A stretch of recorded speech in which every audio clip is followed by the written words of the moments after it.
2026 সালের শেষ চন্দ্রগ্রহণ আসছে আগামী 28শে আগস্ট। এটা কিন্তু খণ্ডগ্রাস চন্দ্রগ্রহণ এবং বাংলাদেশ ভারতে অদৃশ্যমান। তারপরেও গর্ভবতী মায়েদের জন্য বিশেষ কিছু নিষেধাজ্ঞা আছে, সর্বসাধারণের এই গ্রহণ মানতে হবে না। এখন কি কি আপনারা করতে পারবেন এবং কি কি করতে পারবেন না, তো আপনারা যারা ভিডিওটা দেখছেন আপনাদের আশেপাশে যদি কোনো গর্ভবতী মা থাকে এর জন্য ভিডিওটা অবশ্যই শেয়ার করবেন তাদের কাছে।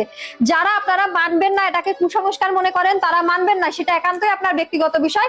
কিন্তু আমাদের শাস্ত্রে যেহেতু এটাকে মানতে বলা হয়েছে, তাই যারা এটার প্রতি শ্রদ্ধাশীল তাদের প্রতি শ্রদ্ধা রেখে এই ভিডিওটা দেখবেন, অযথা বাজে কমেন্ট করবেন না। তো প্রথমে বলে রাখি, আমিও কিন্তু সায়েন্সের স্টুডেন্ট, তাই আমি জেনে শুনে ভিডিও তৈরি করি, না জেনে তৈরি করি না।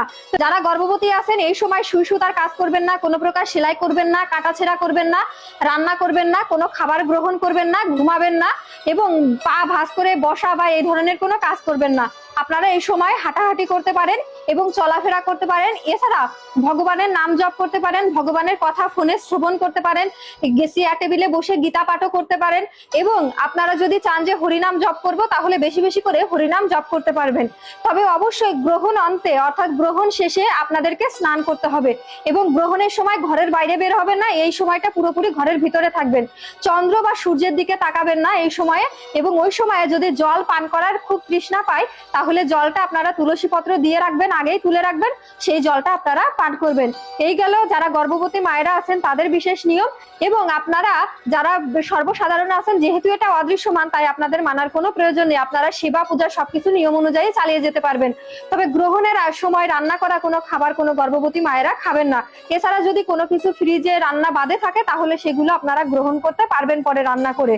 যেহেতু গ্রহণ অদৃশ্যমান তাই আপনাদেরকে সূতককাল পালন করা লাগবে না, শুধুমাত্র গ্রহণ শুরু থেকে সমাপ্তি পর্যন্ত পালন করলেই হবে।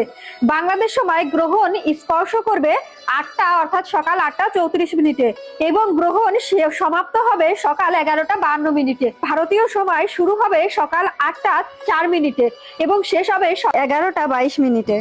তবে কানাডা এবং ইউএসএ অর্থাৎ আমেরিকায় কিন্তু গ্রহণ 27শে আগস্ট অর্থাৎ 27 তারিখে। তো এই ভিডিওটা সবাই শেয়ার করবেন এবং বেশি বেশি করে গর্ভবতী মায়েদের কাছে বার্তাটা পৌঁছে দিবেন। হরে কৃষ্ণ।